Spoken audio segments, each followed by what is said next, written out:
Assalamualaikum warahmatullahi wabarakatuh. Perkenalkan, nama saya Salsabila Zarin Latifah dari SMA Negeri 2 Mejayan. Di sini saya akan mempresentasikan hasil esai saya yang berjudul Lingkunganku adalah Investasi Masa Depanku.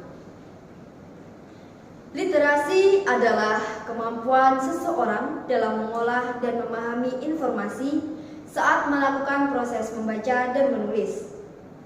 Dalam perkembangannya, definisi literasi selalu berevolusi sesuai dengan tantangan zaman. Revitalisasi literasi sangat dibutuhkan demi memaksimalkan penguatan kegiatan P5 dalam kurikulum Merdeka. P5 adalah pembelajaran lintas disiplin ilmu untuk mengamati dan memikirkan solusi terhadap permasalahan di lingkungan sekitarnya. Terdapat 6 tema umum yang diberlakukan dalam P5.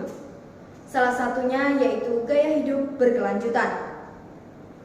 Gaya hidup berkelanjutan adalah suatu pola hidup yang mempertimbangkan dampaknya terhadap lingkungan, sosial, dan ekonomi untuk mendukung kesejahteraan jangka panjang. Gaya hidup berkelanjutan termasuk pada sila kelima, yaitu menjaga keseimbangan dari hak dan kewajiban. Dengan menerapkan gaya hidup berkelanjutan, kita dapat memperoleh lingkungan yang kita jaga juga menjaga kita. Gaya hidup berkelanjutan dipilih sebagai tema proyek P5 karena kurangnya kesadaran dan kurangnya tindakan positif siswa terhadap lingkungan sekitarnya. Sebagai pegiat literasi, kita harus dapat mengedukasi diri kita sendiri dan orang lain dengan berbagai macam kegiatan literasi agar dapat membawa perubahan positif dalam mendukung keberlanjutan. Hal ini dapat diterapkan dengan melakukan literasi sosial berupa sosialisasi di sekolah untuk mendorong penerapan gaya hidup berkelanjutan dengan baik. Literasi sosial merupakan kemampuan atau keterampilan berbahasa dan berkomunikasi yang dimiliki seseorang dalam mengintegrasikan kemudian mengaplikasikannya dalam kehidupan bermasyarakat.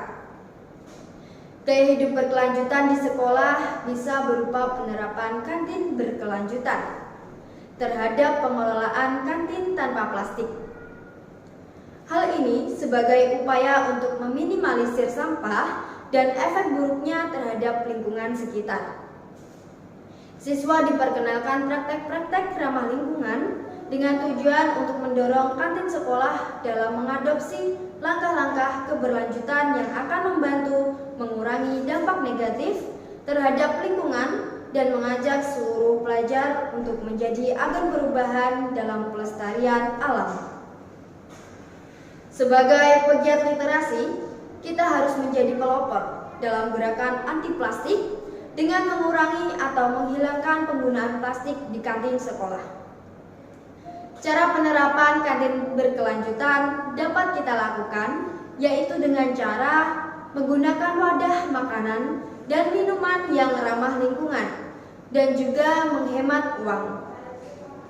Kita bisa memilih botol minuman kaca atau stainless, tumbler atau gelas reusable, dan kotak makanan yang bisa dipakai ulang.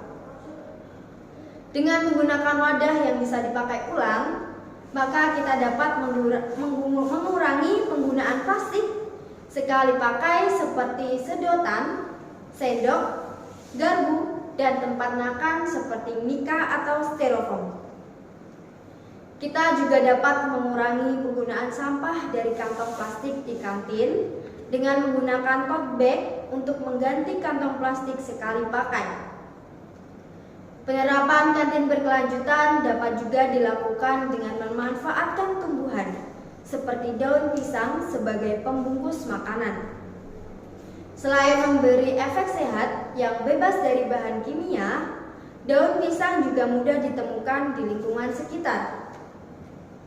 Dengan adanya kegiatan sosialisasi ini akan memberikan dampak positif yang signifikan dalam mendorong kepedulian terhadap lingkungan di kalangan seluruh warga sekolah.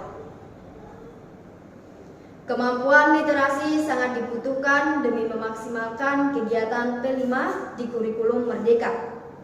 Terdapat 6 tema umum yang diberlakukan dalam P5. Salah satunya yaitu gaya hidup berkelanjutan. Sebagai pegiat literasi, kita harus dapat menjadi contoh yang inspiratif tentang bagaimana pendidikan dan kolaborasi dapat membawa perubahan positif terhadap pengurangan limbah plastik melalui sosialisasi di sekolah. Dengan kegiatan literasi sosial, contohnya dengan sosialisasi, selain memberikan dampak positif terhadap lingkungan, kita telah mengamalkan nilai-nilai luhur Pancasila. Kantin berkelanjutan adalah bentuk upaya untuk mewujudkan kantin sehat.